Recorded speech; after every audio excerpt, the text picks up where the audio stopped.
Assalamualaikum warahmatullahi wabarakatuh. Alhamdulillahirabbil alamin. Wa bihi nasta'in ala umuri dunya waddin.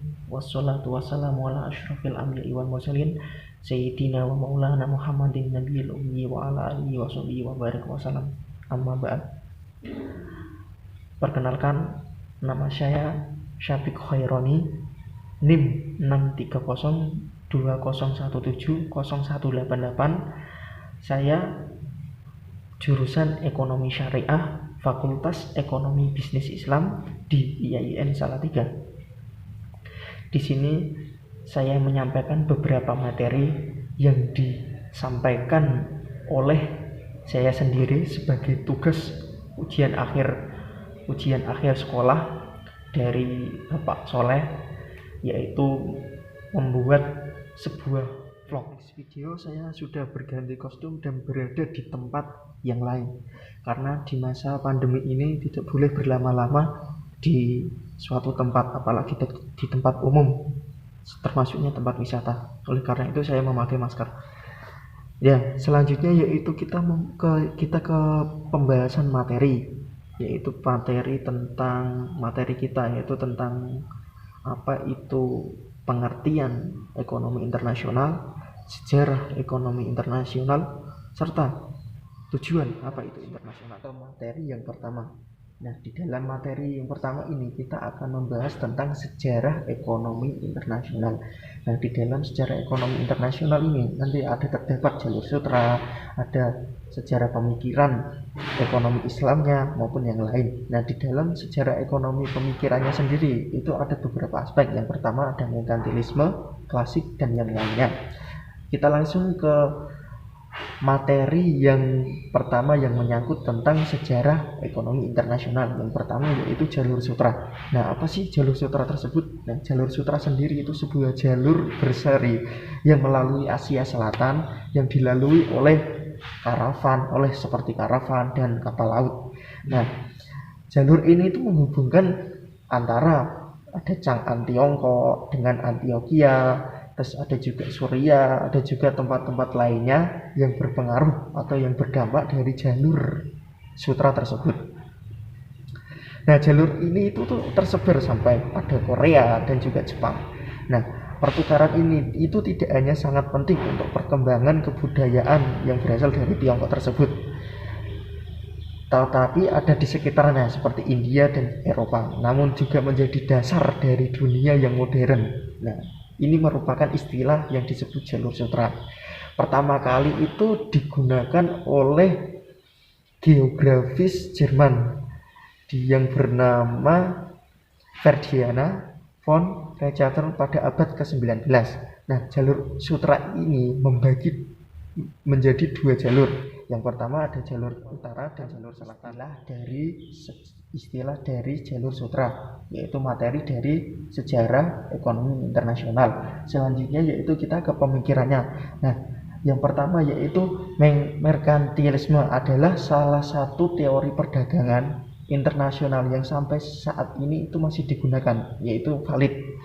Nah, dalam teori ini itu dikatakan bahwa untuk mengembangkan dasar-dasar ekonomi nasional dan pembangunan ekonomi maka harus melebihi jumlah importnya. Selanjutnya yaitu pemikiran yang kedua, yaitu pemikiran klasik. Nah, pemikiran klasik itu mengemukakan bahwa pentingnya kebebasan setiap individu dalam perekonomian, seperti kebebasan dalam berusaha dan berdagang suatu negara. Nah, hal ini itu hanya boleh memproduksi suatu barang bila ongkos produksinya lebih rendah dari luar negeri, sehingga apabila jenis barang yang sama dapat diimpor dari luar negeri, maka industri dalam negeri yang menghasilkan barang tersebut itu bisa ditutup. Banyak yang berpendapat mengenai pengertian ekonomi internasional sendiri. Saya mengambil salah satunya. Nah, ekonomi internasional itu berusaha menjelaskan tentang bagaimana hubungan ekonomi antara suatu negara dengan negara lain yang dapat mempengaruhi alokasi sumber yang baik antara dua negara atau beberapa negara yang lainnya. Nah, oleh karena itu pengertian ekonomi internasional sendiri itu salah satu cabang ilmu yang membahas mengenai akibat saling ketergantungan antar negara-negara yang ada di dunia, baik itu segi perdagangan maupun segi kredit internasional atau transaksi-transaksi yang lain. Banyak bentuk hubungan dalam kaitannya dalam ekonomi internasional. Salah satunya yaitu perdagangan. Selain itu ada investasi, pinjaman, bantuan, serta kerjasama internasional yang lainnya. Nah, para pelaku ini mengadakan hubungan ekonomi internasional itu banyak pihak. Seperti halnya ada pemerintah, ada swasta, maupun organisasi-organisasi lainnya yang ikut andil dalam organisasi internasional. Dalam hal ini, ekonomi internasional itu mencakup dua aspek. Yang pertama yaitu mikro dan juga makro. Nah, pada aspek mikro sendiri itu menyangkut tentang jual beli secara internasional, seperti halnya ada ekspor dan impor, di mana kegiatan tersebut tergantung pada keadaan pasar, hasil produksi, dan juga faktor produksi.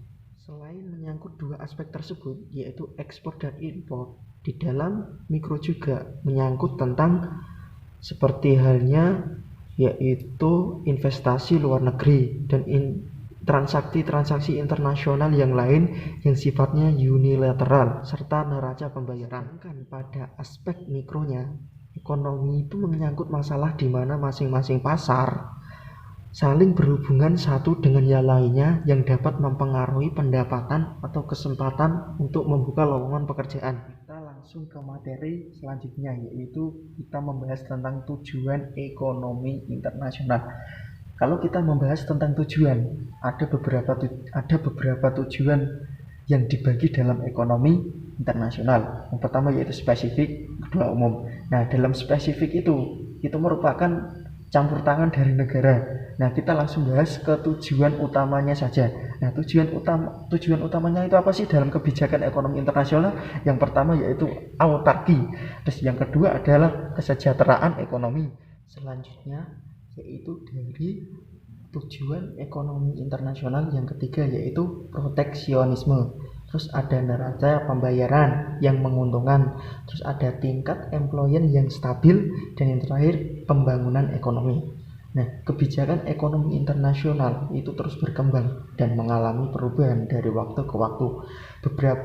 Beberapa isu seperti kontemporer utama yang berkaitan dengan kebijakan ekonomi internasional dewasa ini antara lain pemeliharaan sistem perdagangan multilateral secara global, terus ada kompetensi internasional, terus integrasi ekonomi perekonomian baru, terus ada munculnya negara industri baru, terus ada transaksi ekonomi terpusat maupun yang lainnya. Itulah beberapa tujuan ekonomi internasional. Tujuan ekonomi internasional merupakan materi kita yang terakhir. Nah, semoga materi yang tadi saya sampaikan dari mulai tentang sejarah ekonomi nasional, pengertian ekonomi nasional maupun tujuan ekonomi nasional, semoga dapat bermanfaat bagi kalian. Dan kalaupun saya ada kesalahan baik perkataan, perbuatan yang menyinggung pihak lain, saya secara pribadi mohon maaf yang sebesar-besarnya. Sekian dari saya. Wabillahi taufiq wal hidayah. Wassalamualaikum warahmatullahi wabarakatuh.